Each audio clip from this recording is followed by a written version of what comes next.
کوم سړی چې وایي میلاد بدعت دی او کول یې ناروا دي دی چې په کومه مدرسه کې ناست دی خو دا هم بدعت دی په دې شکل قضایي خو مدرسه مالته نه وه چې بخاري به د فلاني ملا سره وي ترمذي به د بل ملا سره وي یو ساعت په 15 دقیقې وي او 8 بجو نه به شروع کېږي او په 1 بجه به ختمېږي داسې درس خو د رسول الله په دور کې نه و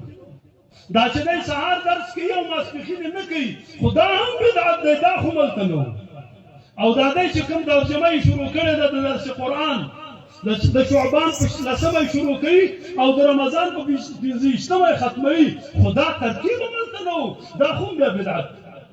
او دا دی چې کومه اجتماع کوي د دستاربندۍ دپاره یا د درس قرآن دپاره یا تربیتي کانفرانس یې روزه جوړوي خو دا خو نه و که نه اوس په هغې ته څه وایي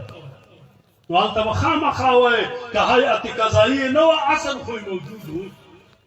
صفه موجوده وه دا صحابه کرام نبی علیه السلام معلم و دا د استادانو دپاره اصل دی قرآن او حدیث اصل و دا زمونږ د تدریس دپاره اصل دی او دا هیئت قضایي چې کوم یو دی دا د دې نوي حالاتو په اساس باندې د زمونږ د دې طالبانو د کمزورۍ په بنیاد باندې څه علوم مو انتخاب کړي بیا مو په علومو کې خاص کتابونه انتخاب کړي هغو ته مو فنون ویلي دا د دې لپاره چې استعداد یې پیدا سي او بیا به دی په قرآن او حدیث پوهېږي په طالب جانه حضرت صدیق اکبر مختصرماني ویلې وه چې تی وایې دا خو بدعت دی هغه بیا ورپسې متول ویلی و چې تی وایې دا خو د بیا بل بدعت دی په قرون مشهود لها بالخیر کې د درس نظامي کم کتاب موجود و چې ته اوس ورته ټینګ هم یې او پرېږدي هم نه دا خو د بیا بل بدعت دی او دا چې ابتدا د درس تعلیمي دی د شوال د 15 نه شروع کېږي دا د کومه خوا نه جوړه ده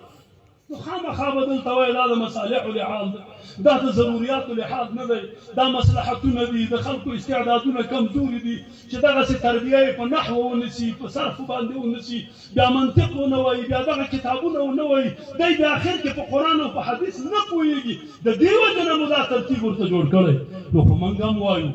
دا ډېره ضروري ده